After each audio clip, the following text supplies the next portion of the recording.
Las Vegas, rutilante capital del juego de azar. Fundada hace tan solo 100 años, la ciudad estadounidense en realidad le debe su actual esplendor a un accidente.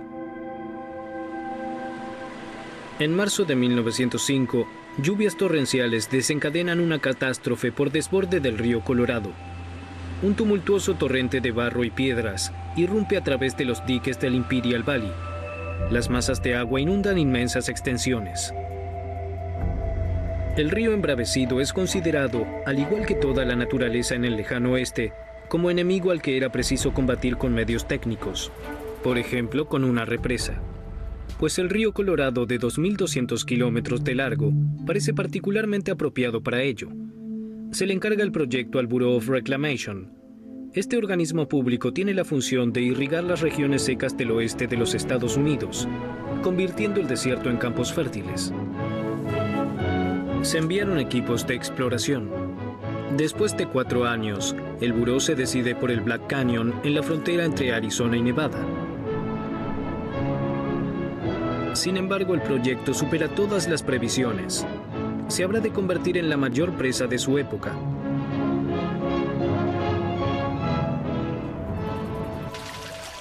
La historia de la construcción de diques es tan antigua como la de la agricultura. Ya 6.000 años antes de Cristo, los sumerios en la Mesopotamia conducen el agua del Éufrates y el Tigris a través de canales para regar sus campos. La represa más antigua conservada es la de Yuwa, en Jordania. Construida alrededor del 3200 a.C., probablemente haya servido de reserva de agua potable. El río ha desaparecido en la actualidad, pero la represa de Yuwa sigue en pie.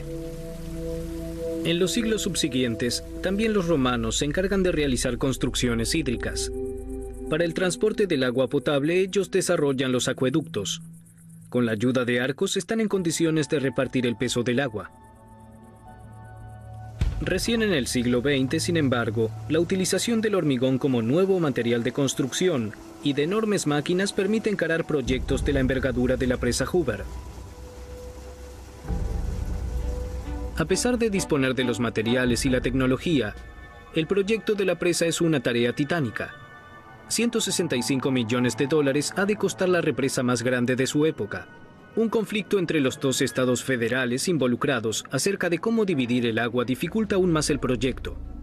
Con la intermediación del ministro de Comercio Herbert Hoover, finalmente se logra un acuerdo en 1922. Hoover tiene un título de ingeniero en minería. Después de la Primera Guerra Mundial, se convierte en ministro de Comercio bajo los presidentes Harding y Coolidge.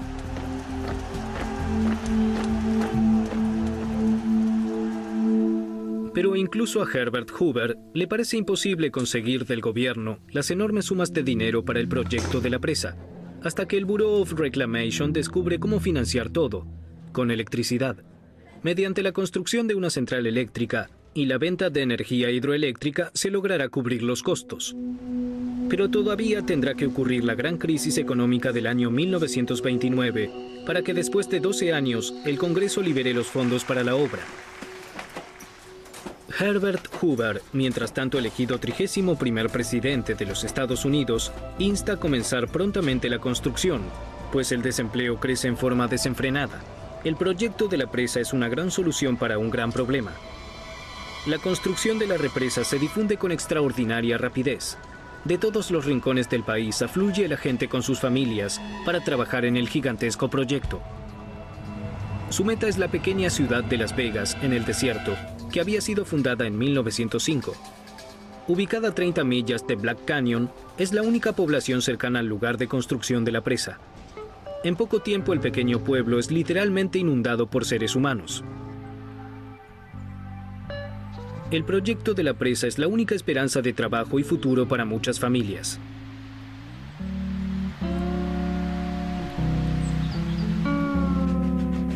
En el verano de 1930, finalmente se tienden rieles y líneas telefónicas a lo largo del Black Canyon. El 17 de septiembre llega al lugar de la obra Ray Lyman Wilbur, el ministro del Interior de Herbert Hoover. Clavando un perno de ferrocarril de plata, él inaugura oficialmente el proyecto. Empresarios de la construcción del país entero vienen a inspeccionar el Black Canyon. Pero cada empresa que quiere hacerse cargo del proyecto tiene que depositar una fianza de más de $5 millones, un riesgo que ninguna empresa puede asumir sola. Por eso se forma una asociación de 6 empresas independientes. Se la conoce bajo el nombre Six Companies. Y tienen un as en la manga, el ingeniero Frank Crowe. Crowe nace en el año 1882 en Thénouville, en Canadá. Después de estudiar ingeniería, quiere ir al oeste. Se postula en el Bureau of Reclamation y pronto se convertirá en su mejor constructor de represas. Cuando Crowe se entera de que la presa Hoover será encargada a una empresa independiente, renuncia para ser contratado por las Six Companies. Pues esa represa es su sueño y él quiere convertirse en el más grande constructor de diques de los Estados Unidos. Los planos prevén un dique macizo en forma de arco de hormigón, con una altura de más de 213 metros, el doble de la Estatua de la Libertad y con una base del ancho de 2 campos de fútbol. Se usan 3 tipos de presa para la construcción. Las presas de gravedad son estructuras sólidas de hormigón que tienen una sección triangular. Su peso propio alcanza para resistir la presión del agua. La presa de bóveda opone al agua una forma curva. La fuerza del agua es descargada a través de la pared semicircular a los flancos en el valle. Esta construcción solo tiene sentido en secciones estrechas del valle y contando con flancos sólidos. Se puede combinar la presa de bóveda y la presa de gravedad en una forma mixta. El 4 de marzo de 1931, finalmente ha llegado el gran momento. Las Six Companies reciben el encargo y pueden comenzar con la obra. Al comienzo no hay absolutamente nada, ni carretera hasta el fondo, ni un lugar seco donde estar parado.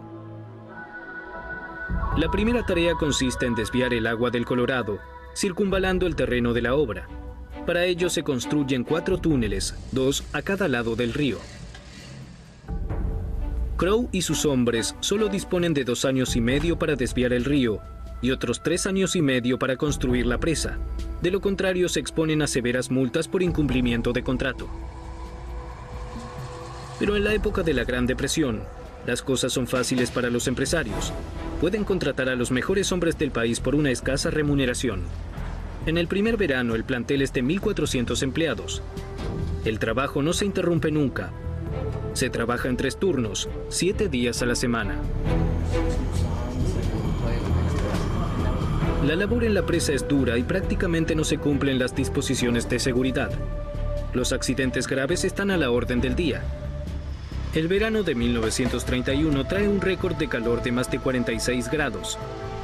Los obreros deben trabajar bajo el rayo del sol, sin suficiente agua potable. El intenso calor cobra 14 vidas humanas, cifra que será incrementada dramáticamente en el futuro.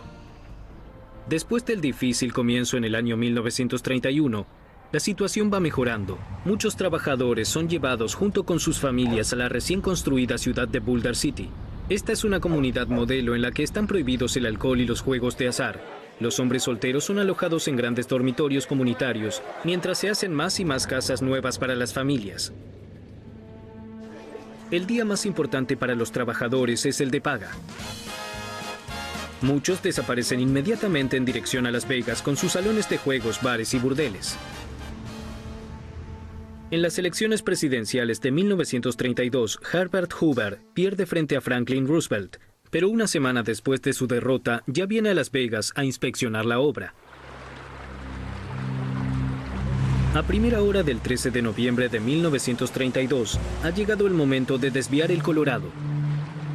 Durante todo el día los trabajadores arrojan toneladas de rocas en el lecho del río. Antes y después del lugar de la obra, erigen 2 llamadas ataguías. Ahora el Colorado pasa por los túneles.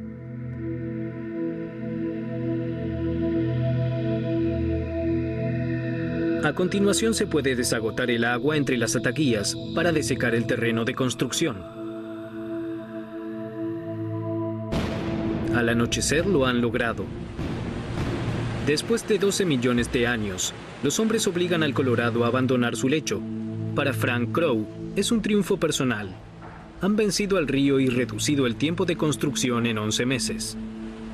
Ahora hay que dinamitar las piedras sueltas de la pared para que el hormigón tenga un buen agarre. Ese es el trabajo de los high scalers. Colgados de largas sogas, bajan más de 200 metros por la pared del cañón, llevando martillos neumáticos de 15 kilos de peso para realizar perforaciones en la roca y luego colocar dinamita en las mismas.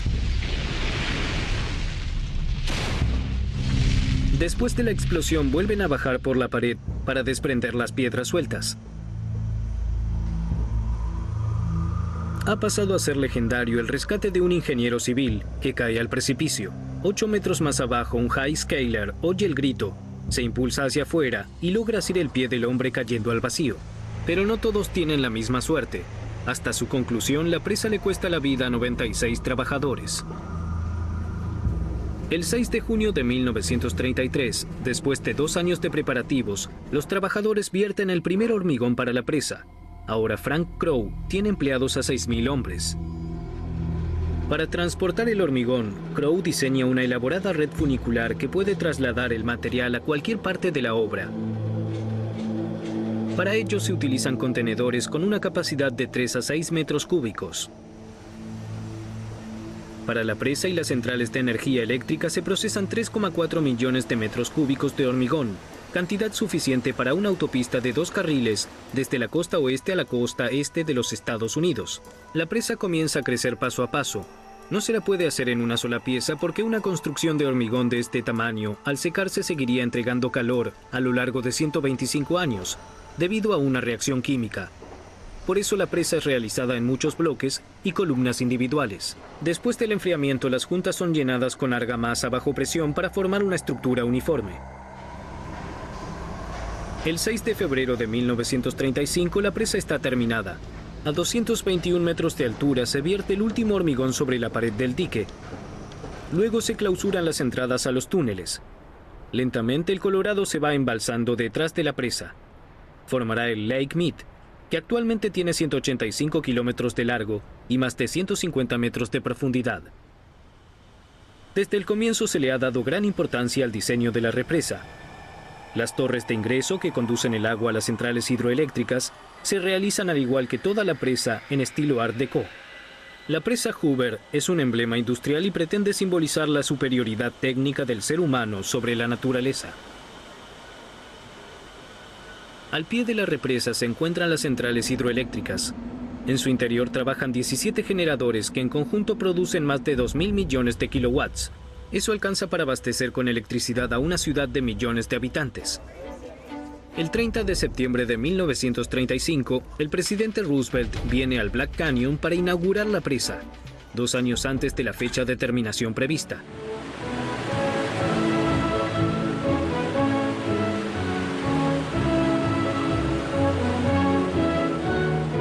La presa Hoover da inicio al moderno oeste industrializado.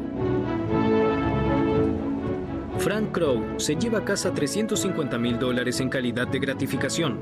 Construye otras 4 represas, pero la presa Hoover seguirá siendo la obra cumbre de su carrera de ingeniero. Aún hoy la presa Hoover impresiona por su tamaño y su diseño. Y sin ella, Las Vegas seguramente seguiría siendo un pueblito aletargado en medio del desierto. El delta original del río Colorado ha desaparecido. Debido a la gran retención de agua, el río muchas veces no llega al mar. Se pierde en el desierto kilómetros antes de su desembocadura.